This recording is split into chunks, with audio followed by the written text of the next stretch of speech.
picture like this to get all those things started. So the next part basically was doing something about the problem. They realized that it was impossible to take care of mixed garbage. Everybody today knows that you have to separate your waste. And how do you separate it? You first teach the people how to do it. So what Panjim did was they had a lot of innovative ways of doing it. First was in a video that was made teaching people how to separate. It was made in the local language so people could understand. Students were roped in. About 100 students were taken. Maybe 300 students from 10 schools in Goa were used and explained what the problem was, what the solution was, and how it had to be done. So these students then went house to every house in the city. About 56,000 people were met with and explained why it had to be done. Now this is very, very important because to take this further, we need to have everybody's support. And so we had a lot of awareness programs. This was in 2006 when we had actually exhibitions and we brought waste from the bin out onto the streets telling people that this is what we need to do, separate your waste. Because if you can't, we can't do anything beyond this. We also had a lot of photographs and telling people about the unseen part of the waste. In fact, that picture has a man who is actually a sweeper. He's looking at himself in the same clothes in the morning, sweeping the waste. We had a lot of photographs showing people not just the bad, but also the fact of life that happens every day, how people actually just go about doing their work. Because we had to kind of connect to people that the moment they throw the bin away, the waste away, somebody else has to put his hands to it and work with it. So we're trying to connect people to the garbage and say, if you separate it, it's so much easier for these people to do their jobs. Visually as well, we had done an exhibition of the trash that was picked up that day. So we picked up all the Tetra Pak cartons from the city for that one day and put it out for people to see how much it was in a day, how many bottles were put out. And all of this was right in the center of the city, right in the middle of the garden.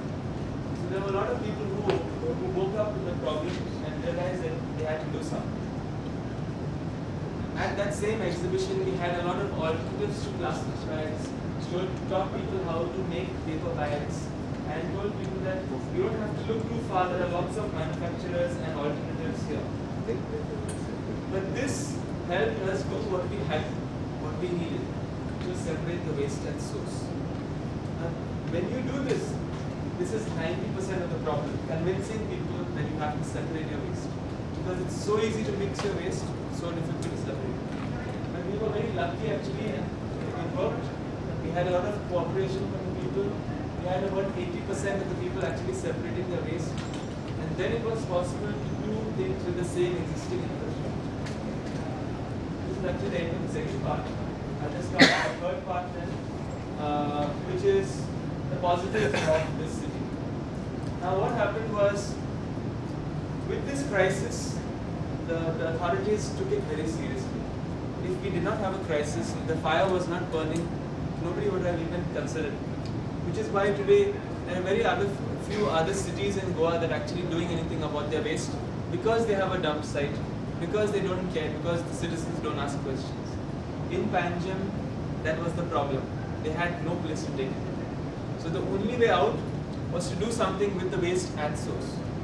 So over a 3-year period from 2006 to 2009, we built a lot of composting units in the city. The composting unit like that built in municipal gardens at the beginning was what we thought was the best way, and soon we realized we were running out of space to find it. So we started then to go to the homes of the people and have the same composting units constructed in their own backyards. Now this actually is a very good learning that we got, that when you actually bring the problem and turn it into a solution and put it into the backyard of every home, then there is kind of ownership that takes place.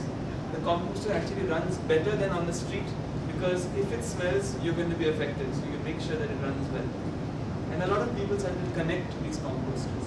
In fact, in some places like Aldino, we had no need for a truck to go and pick up the organic waste. It happens still today, because there were enough of composters built in those areas. Of course, we also had a lot of problems. There was even an election manifesto: if you vote me, I will break down all the composters in your area. So, people didn't want to understand the solution, why it was needed. But the good thing was that every day there was something in the news about waste. And quite often, it was actually positive. The rest of the waste, the non-organic, was sent to a place like this, a recycling center, was what it was called. In fact, the entire center was made up of recycled material itself. We scavenged street poles from the road, used it to set up the frame, and the roofing sheets were things we found in the trash. So this actually happened, works till date, works right in the center of the city. And at this place, about 75% of the recyclables is picked out by the street pickers. They don't get paid any wages. Their wages are the things that they pick out of the place. They've been doing it for the last 4 years. Some people might argue that this is not fair, but I would say this happens anyway, and they're given a better condition here because they have a roof to work under, they have power and other facilities, and at the end of the day, they're also provided with gloves and other material that can help them work with their waste.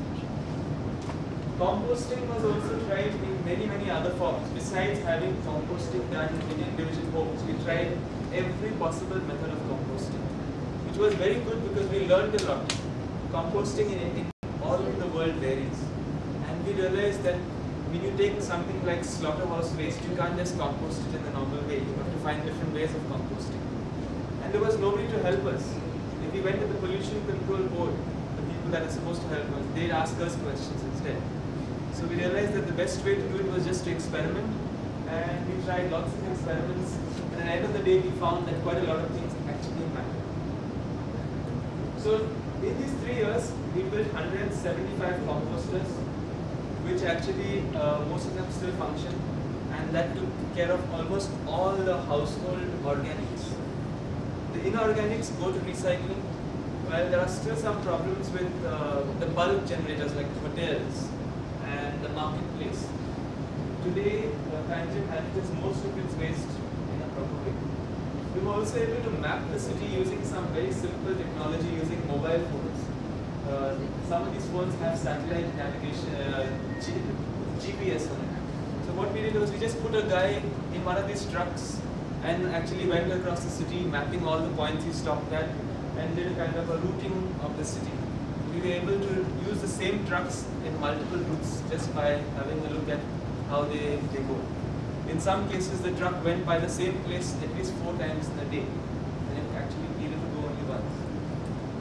So all these learnings helped us reduce our waste, but at the same time, we still have a lot of what we call as black spots.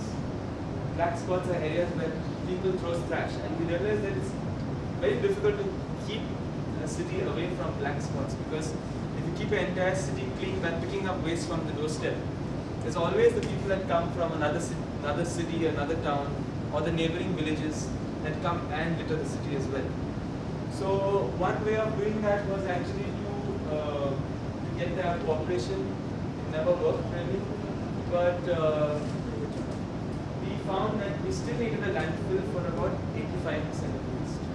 So this is a truck emptying the